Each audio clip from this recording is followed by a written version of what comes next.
It may not guarantee you don't get it, but it almost guarantees you don't die from it, if you get it. And so I hope we'll continue to emphasize the importance of finishing the job on vaccination and get this into the end zone once and for all. So, as we went into the new year,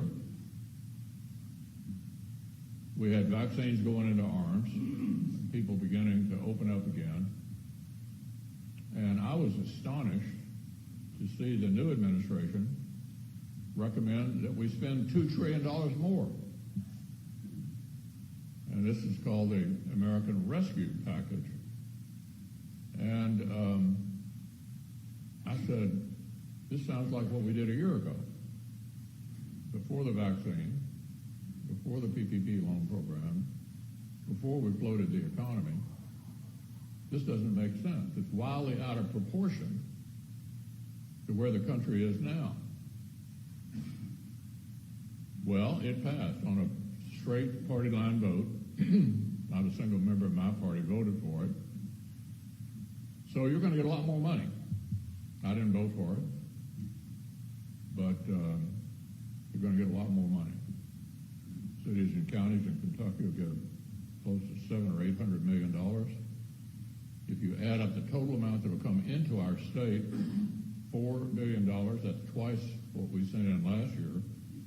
So my advice to members of the legislature and to others, local officials, is spend it wisely, because hopefully this windfall doesn't come along again. The reason I say hopefully it doesn't is because I think we have floated entirely too much money across the country. We're seeing the consequences already: raging inflation, difficulty in getting people back to work. I don't want to ask for a show of hands on this, but I know virtually every one of you in one way or another has experienced either raging inflation or difficulty getting people back to work. You might have, the governor and I have been sort of going back and forth on the $300 a week federal plus-up, which finally ends in September. But all the states around us, the governors have said, thanks, but no thanks. We need to get people back to work. They've said that in Tennessee, they've said it in West Virginia, Ohio, Indiana, Missouri.